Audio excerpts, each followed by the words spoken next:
Welcome to the Business of Life, Strategies for Success. I'm your host, Doug Johnson. During each show, we try to highlight a local personality or character, depending, of course, and focus on their life, their success, and their strategies to come up with those successes. Today's guest is Angie Pohlman.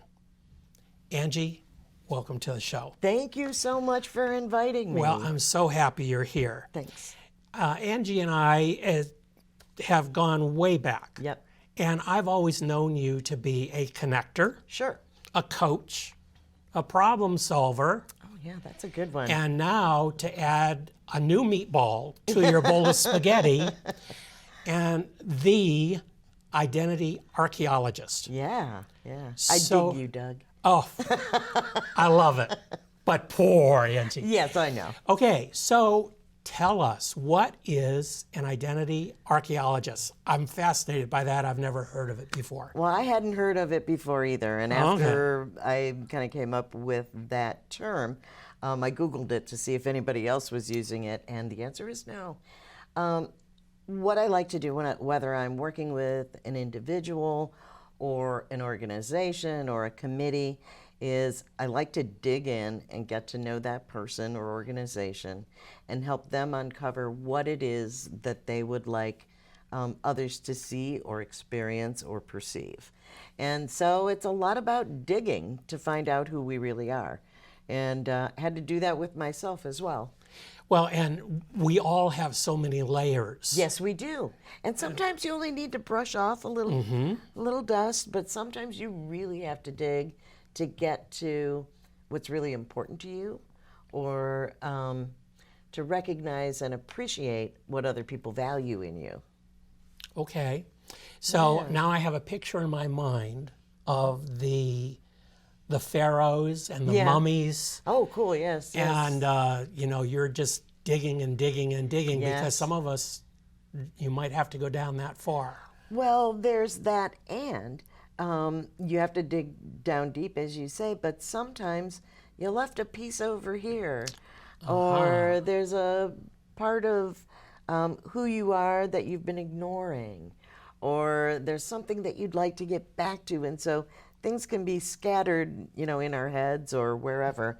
And I'm not a psychologist or a psychiatrist or a therapist or anything. I'm just a gal who's been around for a while, right? And we do what we can to help people get to their core and their value. Okay.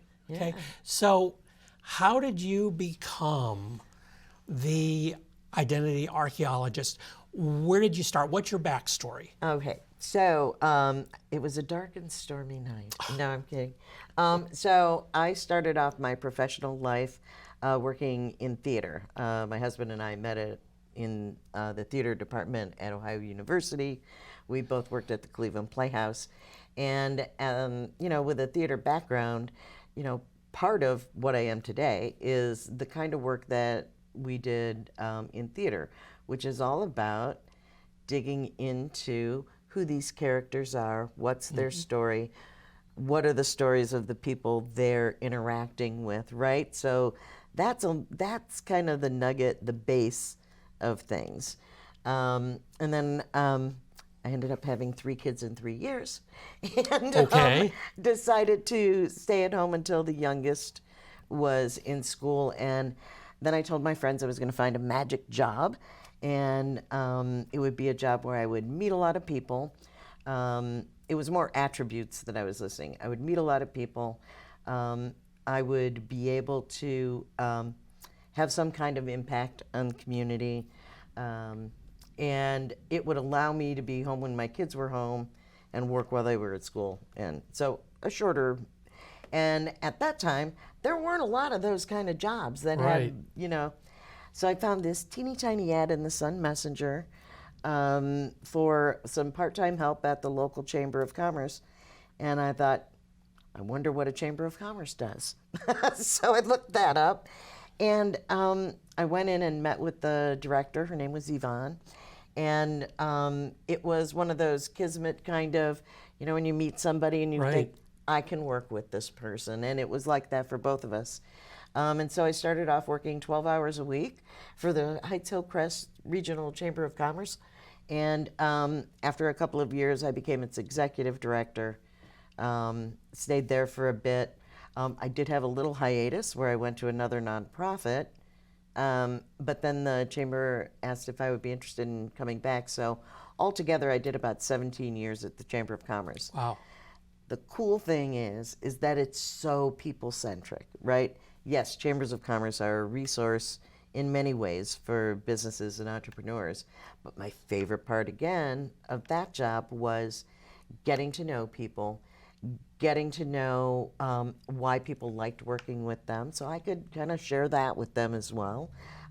Yes, learn about their products and their services, but we both know we make the decision about who we're going to work with or collaborate with based on whether we can trust them, right? So all of this life experience about getting to know people and understanding them, and I always look for what's good in people. Because if I'm going to spend time with you, I want to find the good in you, right? And I would hope most people, at least on a subconscious level, do that. And that's it kind of puts me in a happy place.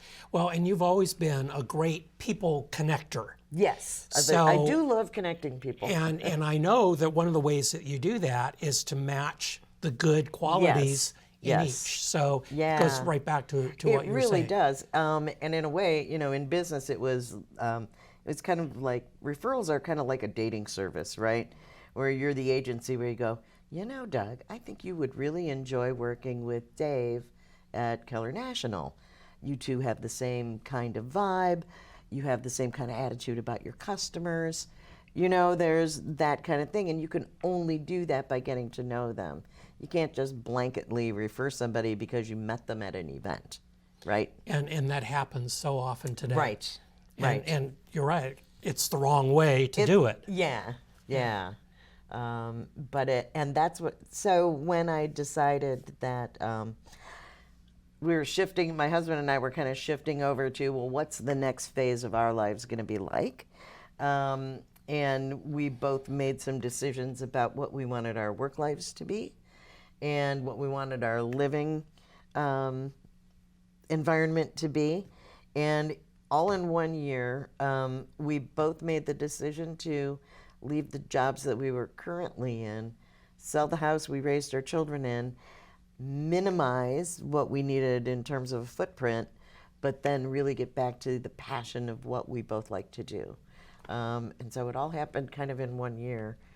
So, and isn't that cool? It is cool. It was really scary. Well, yeah. And I know you went from a very large house to a very small. Yes, we went from about 2,500 square feet in our house with all of our children's belongings, even though they had moved out, much remained. I'm sure a lot of people can relate, to a approximately 400 square foot studio condo. The good thing is, if you're going to do that, you really have to not only love your spouse or partner, but you have to like them too. And fortunately, we do. So, yeah. And, that's the other thing. When you are undertaking that task to get rid of all of the clutter and really get down to what can I take from 2,500 square feet to 400, with maybe my trunk is auxiliary storage 1 and Greg's truck is auxiliary storage 2, that's another process that helps you get to what is it that I physically value and what's going to be a touch point for me. And, we lived in the same house for 30 some years. So it's a lot of memory making and it's a lot of things. And so that process actually also brought Greg and I even closer than we already were. So there's that. So digging, Well, right. And I'm kind digging. of seeing the connection between the downsizing Yes. and finding your identities, Yes. digging to find your identities. And a lot of it is spurred by, well, who do Greg and I want to be in this particular phase, you know? And how do we want to live our lives? And how do we want to go about our work? So yeah. And it is about digging. And I will tell you that I was a piler and a stockpiler. At one point I had a box that had all of my grandmother's hats from that she would wear to church on Sundays. What am I going to do with a box of 80 some hats, right? In 400 square feet. So you say, okay, I'm going to choose my favorite of grandma's hats. You know what I'm saying? You keep one touchstone that can represent, or you take pictures of, or whatever it is. You find a way to hold the memories and the meaning and dig down to get to the core of what it is I want to keep. So that's how you really identified, as an archeologist, really. Yeah, right? You had all this stuff and you had Right. to dig through Right. to get to the core. Yes. Because there's a lot of debris that happens at archaeological digs, right? And sometimes you find things that go, is this a bone fragment or not? You know what I'm saying? And so, yeah, it's what's useful and what isn't to help identify. So, Oh, thank you. That was a really neat path to get to that, too. absolutely. You just helped me write my story. So if someone were to engage your services, Sure. for instance, and you mentioned both personal Yeah. and corporate. Yep. So what really is the process that you take that person or that company through Sure. to find what it is they're looking for or what they should find? Because maybe you know that better than what they do. You know, the answers are always within each one of us. And for the most part, if I'm working with someone one-on-one who's working for a company that has a company brand, for example, well, your personal brand comes from the value that other people see in you. And so I take people through a process to help them discover why people enjoy being with them, working with them, referring them. And there's a series of questions, and some of it is tough and serious, and some of it is lighthearted and fun. But it always gets down to what do I value about myself? What do other people value in me? And what resonates with me? Now, Right? do you always use the same questions or you use Not different questions? necessarily. I'll start out with some of the same questions. Okay. But as I talk with people, the dig's going to go how the dig is going to go, right? And sometimes you'll be digging into a topic with a person, and there might not be as much there as maybe they think, or maybe they really do need a therapist to get to that. But it inevitably develops its own questions. But I always start the same way. And the same is true as if I'm working, for example, with a nonprofit, and they need to re-examine their strategic plan.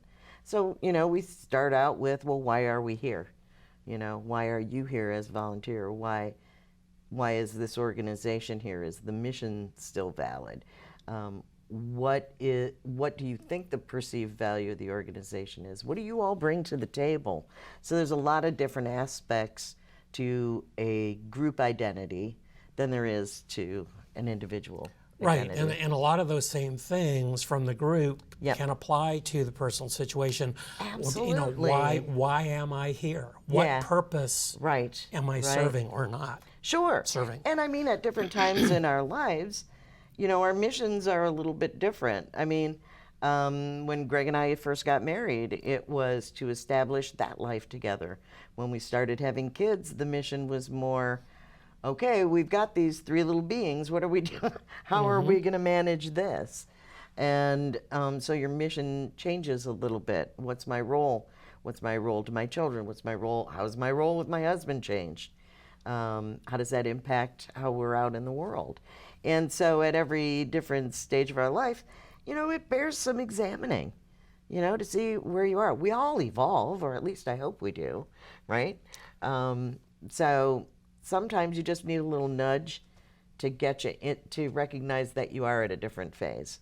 And sometimes you need a whole big push. Isn't that the truth? You know, Right. and you know, as a parent, my husband and I used to kind of describe it as an arm around the shoulder, but a foot on the backside, because we wanted our children to all know that they had what it takes to be out in the world. We're still here if you need us, but you all have the capabilities to be out there on your own. And please go, you know, because that's your story. So when you go through the different stages of life, if you will, Yeah. do you yourself, do you and Greg go through this process consciously, or is it kind of an unconscious Well, we've reevaluation? always, so we met working together. So we've always had a very collaborative kind of relationship. And sometimes he takes the lead and sometimes I do. And so I guess because we formed our relationship and fell in love while we were working together, let's talk about how we're going to approach this is kind of baked in. So I guess it's always been part of who we are as a couple. Does that make sense? It does. Yeah. It does. Yeah. So- And theater is a very collaborative, I call it a sport sometimes. Theater is very collaborative. And because Well, it has to be. It has to be, which is one of the reasons it's one of my favorites of the arts. Because it's collaborative, you have to talk about, you know, what's the core theme here? You know, Right. Let's get together around a vision and move in a direction. And so it's kind of how we. And you know, there's always going to be times in your life where things are so busy that you think you're both on the same page, and then you find out, oh, wait a minute, you're on a different page. But you can always come back. Right. Right. Angie, you have always been an entrepreneur. Yeah, you know, that's interesting because I didn't always think of myself as entrepreneurial. Why or why not? Or why not? Because I guess because I was focused on my work being a part of a service, because I was in the nonprofit industry for so many years. You know, when you have a service mindset, you don't necessarily label it entrepreneurial. But being the director of a chamber of commerce is entrepreneurial. So is. you're right. I have always kind of been an entrepreneur. This time, though, with going after it on my own, it's a little bit different, you know, because I don't have a board of 21 people telling me, yes, we're all with you, let's go forward. It's me, myself, and I.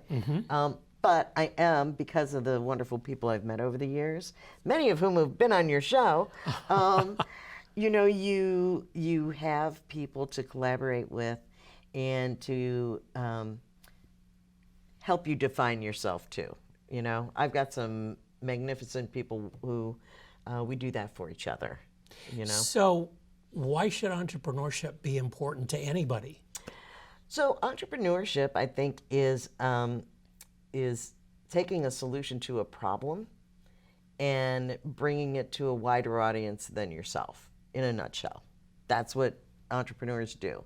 Whether it's solving the problem of, oh my God, I'm in a hurry, I need to eat something, and you go to, you know, an establishment for a meal, or whoever came up with Uber or Lyft or whatever those services are.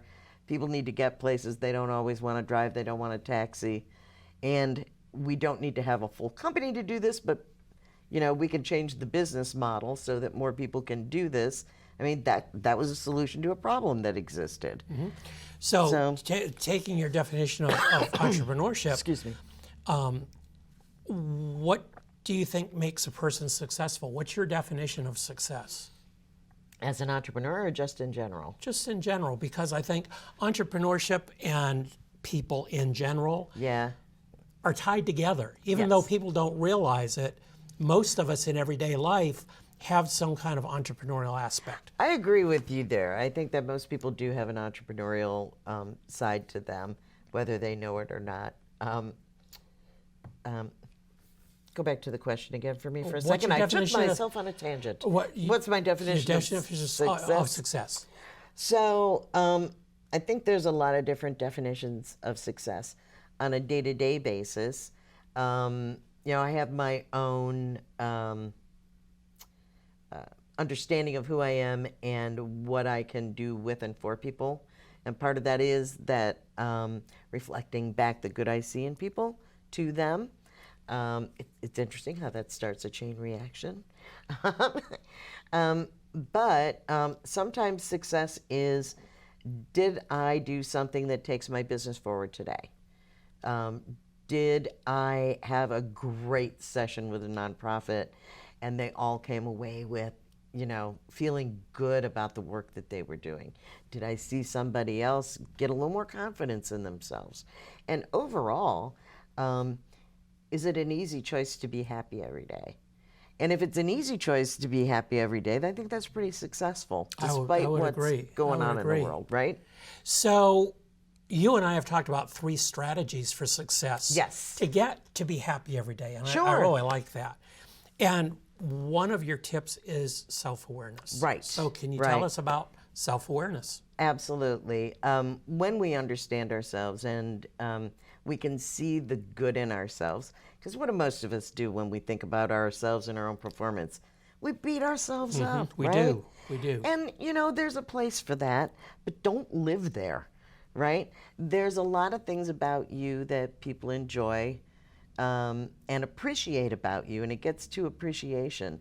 And it's okay, and it's not vain. It's self-actualizing to appreciate about yourself what other people value in you. One of my many things that I do for people, I have friends who call me to laugh at their problems because I always find something funny about them. So it could be something quirky like that.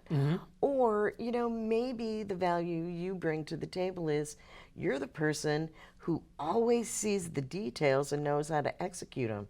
Appreciate that about yourself. Maybe you're the person that everybody leans on when they need a shoulder. Appreciate that about yourself. And give yourself credit for it. And give yourself credit for it. And when you go out into the world, if you go out expecting that people are not going to like you or not going to appreciate you, they won't. But if you put on every day when you're getting dressed, there's value in what I bring out into the world, whether it's compassion or organization or determination or work ethic or whatever it is. Put that on while you're putting your clothes on, and whether you're at work, whether you're having a meal with your family, whatever it is, know that you're valued. Because if you don't know that you're valued, right? I guarantee you, if you walk into a situation nervous and uncertain, that's how people will see you, is nervous and uncertain. Well, and perception comes into play here. Right. Perception is reality. So if people perceive you not having the confidence, then their reality is that person's not very confident. And, along with self-awareness and in working with people to help them have more self-awareness, it can't be empty flattery. It has to be something that I genuinely see from someone. Like, you're an amazing listener, right? We know that about you. Well, thank you. You are welcome. But I would never make up something to tell you. You know what I'm saying? That's something I really value about you. And we've known one another long enough that I know that that's definitely true. It is true. Yeah. And it resonated with you. All right. And that's what I'm saying, the self-awareness. If someone says, well, you're really whatever it is, and you have to think longer than 5 seconds or more, and say, well, that resonates with me or not. You know what I'm saying? And that's not to say that people won't bring up things about you that you didn't put into words. But if it resonates with you, whether you verbalized it for yourself or not, it's still part of your core. Okay. Number 2. Yes. Strategy for success. Yes. Breathe. Yes, breathe. So I don't know if it's just the times we're living in now, or we just all have lost the ability to focus, but people, it seems to me, that people have become much more reactive than responsive. And when we do that, we don't give ourselves the benefit of taking a moment to sort and to say, well, wait a minute. I could react to that and, flip off a guy who cut me off in traffic, or I could go, "You're fine. He's on a different time schedule than you, and you're okay, and it's okay, just breathe." And we don't need to get incensed over things that maybe don't warrant it, or, maybe you and someone have a different way of communicating. And it's okay to breathe and say, give yourself a moment and say, let me think about that for a second. Because then that's actually honoring what they're saying, whether you agree with it or not. It's still there for them, Well, right? and then kind of the old saw is that, 5 years from now, Yeah. will that moment be important? Right. And Right. if it's not, let Yeah. it go. Yes. Yeah. Yes. Don't bury it and make an archaeologist have to dig that problem up. There you go. There you go. Nice segue. Thank you. Remember that everything in life is a collaboration. Yes, it is. And that's true whether you are a parent raising your kids. Trust me, you are collaborating with them. You are directing them, hopefully. But it's still, you're teaching them how to collaborate and get along in the world. No, unless you're living out in the woods all by yourself or whatever, off grid, alone, nothing that we do isn't a collaboration, right? We don't get anywhere on our own, most of us. Right. And we have to collaborate in order to accomplish goals and to have fun and to laugh. Well, and you just hit on two very important things. Have fun and laugh. And Yes. I would add those to the list. Yeah, absolutely. Absolutely. Angie, let's leave it there. Okay. Thank you so much Oh my for gosh, being that here went today. so fast. Thank you, Doug. And I've enjoyed it, and I'm sure our audience got some valuable tips. I hope so. Thanks, Doug. You bet.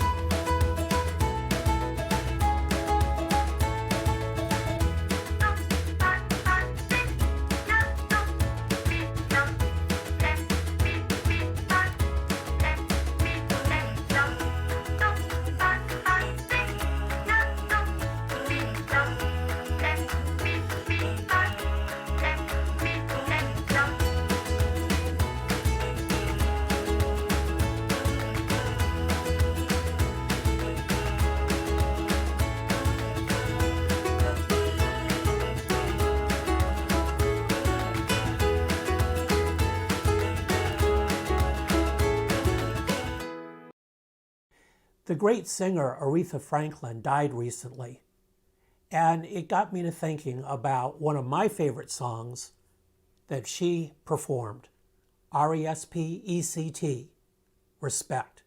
And it got me to thinking about today's society, where there appears to be very little respect, very little truth, very little ethics. Come on, folks, let's get with it and follow Aretha Franklin's lead. RESPECT, respect.